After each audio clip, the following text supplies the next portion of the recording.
30 साल से जापानियों की तनख्वाह नहीं बढ़ी। चाहे कोई बड़े स्तर पर काम कर रहा हो या छोटा सा कर्मचारी हो, किसी की सैलरी नहीं बढ़ती, लेकिन फिर भी लोग खुश हैं। लेकिन अब पिछले 1 साल में जापानी लोगों की सैलरी पूरी दुनिया के कंपैरिजन में सबसे तेजी से बढ़ी है और लोग अब दुखी हो रहे हैं। हालात ये हैं कि जापान की अर्थव्यवस्था क्राइसिस मोड में जा चुकी है और जापान के क्राइसिस मोड में जाते ही अमेरिका में हाहाकार मच गया है। हालात ये है कि जापान को बचाने के लिए अमेरिका कूद गया है। अमेरिका के यूरोपियन सहयोगी देश कूद चुके हैं और सब जमकर खरीद रहे हैं जापान की करेंसी येन को, ताकि इसे कोलैप्स होने से बचाया जा सके। लेकिन अमेरिका ऐसा इसीलिए नहीं कर रहा कि उसे जापान से बहुत प्यार है, जापान उसका बेस्ट फ्रेंड है तो चलो उसकी जान बचाते हैं। वो ऐसा इसी वजह से कर रहा है क्योंकि अगर जापानी युआन नहीं बची ना तो खुद को बचाने के लिए जापान एक ऐसा परमाणु अस्त्र चलाएगा जो कि अमेरिका में तबाही मचाएगा और जापान को बचा ले जाएगा। अब आप कहोगे कि यार ये तो थोड़ा दिमाग चकराने वाली बात है, तो निश्चिंत हो जाइए। इतने सिंप्लीफाई तरीके से आपको मैं ये सब बताऊंगा कि अंतर्राष्ट्रीय फाइनेंस मार्केट का आधा एक्सपर्ट तो आप आज ही बन जाओगे। यकीन नहीं आता तो चलिए बड़े ध्यान से आप मुझे सुनिए। तो जैसे ही वर्ल्ड वॉर 2 1945 में खत्म हुई, उसके बाद जापान में रिकंस्ट्रक्शन का काम स्टार्ट हुआ। जापान की मदद करी अमेरिका और बाकी के सहयोगी देशों ने ताकि जापान वो न कर दे जो जर्मनी में हुआ था। जर्मनी वर्ल्ड वॉर 1 में इतना नुकसान झेल चुका था, इतनी ह्यूमिलेशन उसकी हुई थी कि गुस्से में आकर 10 सालों के अंदर ही उसने ऐसा जर्मनी खड़ा कर दिया जिसने फिर वर्ल्ड वॉर 2 करवाया। यही सेम चीज वो जापान में नहीं करना चाहते थे, इसीलिए एक कंट्रोल डेवलपमेंट स्टार्ट कराई गई जापान के अंदर अमेरिकी पैसे की मदद से। लेकिन वो इतनी रैपिड तेजी से बढ़ी कि 1970 का दशक आते आते जापान दुनिया के सबसे विकसित देशों में शुमार हो गया। यहाँ तक कि यूरोप के देशों को भी उसने पिछाड़ दिया। लोग बम्पर कमाई कर रहे थे, बहुत ज्यादा मोटा रुपया छाप रहे थे लोग। अब लोगों के पास जब पैसा आएगा तो लोग क्या करेंगे, आप अंदाजा लगाओ। मैं पुराने जमाने की बात कर रहा हूँ, हमारे मम्मी पापा के टाइम की। जी हाँ, आपने सही अंदाजा लगाया, लोग प्रॉपर्टी में जाएंगे। लोगों के पास जब पैसा आता था तो सब प्रॉपर्टी परचेज करते थे। जापान के अंदर भी अंधाधुंध प्रॉपर्टी खरीदने की होड़ शुरू हो गई। हालात इतने बदतर हो गए थे जापान में 1980 के साल आते आते कि जापान की राजधानी टोक्यो के अंदर था जापान के राज परिवार का महल। उस महल की जमीन इतनी कीमती हो गई थी कि जितना कि पूरा न्यूयॉर्क शहर था, यानी कि उसे एक महल के बदले आप पूरा का पूरा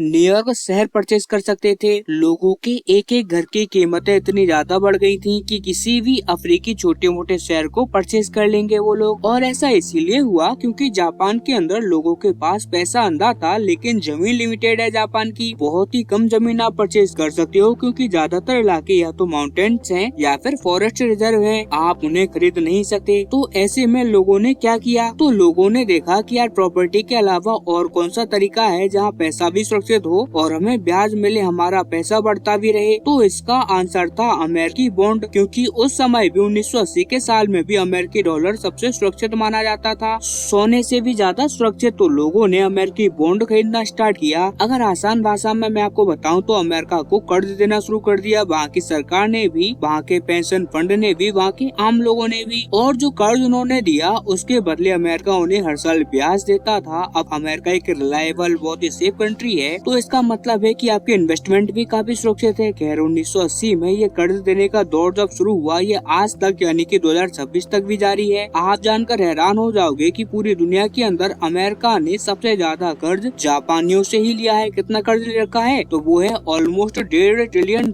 का। जी हाँ, $1.5 ट्रिलियन का कर्ज अमेरिका को दे रखा है जापानी जनता ने, पेंशन फंड ने और जापानी सरकार ने। तो ये पॉइंट तो आप समझ गए। लेकिन अब आपको फिर से 1980 के साल में जाना पड़ेगा। देखिए 1980 के साल में जापान के अंदर हुआ ये था कि डिफ्लेशन स्टार्ट हो गई थी, यानी कि ग्रोथ खत्म हो गई थी। ग्रोथ करने की और जगह बची नहीं थी, इसीलिए वहाँ पर डिफ्लेशन की वजह से महंगाई बढ़ी नहीं। अब महंगाई नहीं बढ़ी तो वहाँ पर जो चीजों के दाम थे वो नहीं बढ़ पाए और न ही लोगों की सैलरी बढ़ी, वो भी जो की त्यों थी। और आप जानकर हैरान हो जाओगे कि 30 साल तक ऐसा ही रहा, यानी कि 1980 में जिस व्यक्ति की तनख्वाह मान लीजिए 10,000 थी, वो 2020 में भी 10-12 हजार ही बनी रही। लेकिन कोरोना ने सब कुछ चेंज कर दिया। कोरोना की वजह से दुनिया भर में महंगाई भी आई, बहुत सारी चीजें बदलने लगी। जापान में भी बदलाव हुआ, वहाँ पर भी धीरे धीरे महंगाई बढ़ने लगी, लोगों की सैलरी भी बढ़ी। लेकिन अब हुआ ये कि महंगाई बढ़ने का असर ये होता है कि आपके देश की करेंसी भी गिरने लगती है अमेरिकी डॉलर के सामने। वहाँ पर भी यही हुआ, लेकिन ये बहुत ही ज्यादा मार्जिनल था, यानी कि बहुत मामूली सी बढ़ती। लेकिन इस आग में घी डालने का काम किया पहले यूक्रेन युद्ध ने और बाद में ईरान युद्ध ने। इन दोनों युद्धों ने 4 सालों का एक पूरा सर्कल चला दिया, जिसमें कच्चे तेल के दाम कभी भी $70 पर बैरल से नीचे नहीं आए। यहाँ तक कि अब ईरान युद्ध में तो ये $100 के आसपास झूल रहे हैं। अब क्योंकि युआन बहुत कमजोर है जापान की मुद्रा, इसी वजह से जब वो पेट्रोल परचेज करते हैं, डीजल परचेज करते हैं, कच्चा तेल खरीदते हैं तो ज्यादा पैसा खर्च करना पड़ता है। एग्जाम्पल के लिए $1 में आपको जहाँ भारत का 95 मिलता है रुपया, वहीं युआन इतनी कमजोर है कि $1 में करीबन 165 युआन देने पड़ते हैं। जी हाँ, इतना कमजोर यहाँ पर असर पड़ रहा है और इसी वजह से युआन और तेजी से गिर रही है। आप ये चार्ट देखिए, इस चार्ट में आप साफ देख सकते हैं कि पिछले कुछ महीनों के अंदर ही जापान की मुद्रा युआन 140 से बढ़ते बढ़ते 160 के पार चली गई। कितनी भयंकर ये गिरावट है। और जापान के लिए मुसीबत ये है कि जल्दी ही उसने अगर इसे नहीं रोका तो ये 200 के भी पार चली जाएगी और इसके बाद जापान की इकोनॉमी में ऐसा डिजास्टर आएगा जिसकी भरपाई करने में 2050 तक का समय लग जाएगा। जापान की अर्थव्यवस्था 25 सालों में भी अपने पैरों पर दोबारा खड़ी नहीं हो पाएगी। तो फिर क्या जापान इसे रोकना नहीं चाहता? जरूर रोकना चाहता है और इसके दो तरीके हैं। पहला तो ये कि जापान का जो सेंट्रल बैंक है वो अपनी करेंसी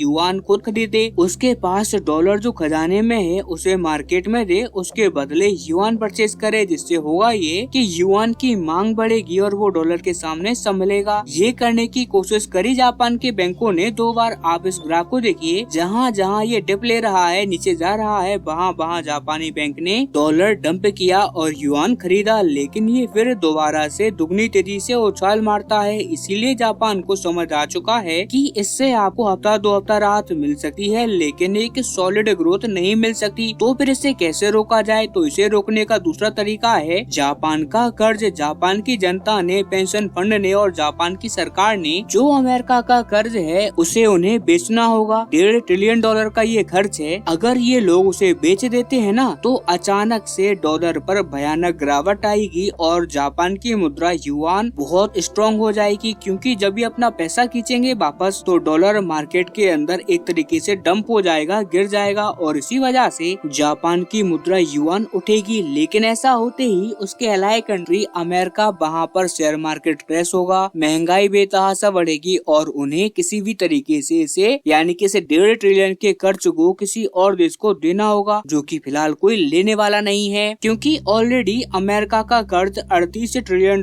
के पार चला गया है। दुनिया भर के देश इसे अब रिस्की एसेट मानते हैं, तो कौन इसे खरीदेगा? तो अब अमेरिका क्या कर रहा है? अमेरिका ये कह रहा है कि आप ऐसा मत कीजिए, आप इस कर्ज को डंप मत कीजिए, बदले में हम आपकी मदद करेंगे। अब वो मदद कैसे करेंगे? तो आप आपकी स्क्रीन पर देखिए, जो अमेरिका का फेडरल बैंक है ये ठीक वैसा ही है जैसा भारत के अंदर RBI है, ऐसे ही अमेरिका के अंदर फेडरल रिजर्व है। उसने जापान की करेंसी येन को खरीदना स्टार्ट कर दिया है। आप देख सकते हैं अमेरिका से रिपोर्ट आई है कि तेजी से वो इसे परचेज कर रहे हैं ताकि येन को स्टेबलाइज किया जा सके और जापान पूरी तरीके से बॉन्ड मार्केट को ना तबाह कर दे। लेकिन जापान के लोकल मीडिया से जो खबर आ रही है उसके अनुसार सबसे पहला काम जापान ने ये कर दिया है कि अपने सेंट्रल बैंक को कह दिया है कि आप अब डॉलर ना परचेज करें और साथ ही लोगों को ये कहें कि आप भी अमेरिकी बॉन्ड और ना परचेज करें। दूसरी बात, उनके संविधान में एक खास क्लोज है जिसके तहत आप आम लोगों को, अपने पेंशन फंड को, अपने म्यूचुअल फंड्स को ये कह सकते हैं कि आप अमेरिकी बॉन्ड ना परचेज करें, उसे एक्सरसाइज करने की बात हो रही है। तीसरा अहम फैसला ये है कि जापान की सरकार कह रही है अमेरिका को कि हम पूरी तरीके से आपके बॉन्ड या कर्ज नहीं बेचेंगे, हम अपना पूरा पैसा नहीं निकालेंगे, लेकिन अब हम तय कर चुके हैं कि धीरे धीरे ही सही हम अपना कर्ज वापस लेना स्टार्ट करेंगे, क्योंकि अब हमें अपनी कंट्री को स्ट्रॉन्ग करना है। हमारे सामने चाइना जैसा दानव है और इसीलिए ये जो $1.5 ट्रिलियन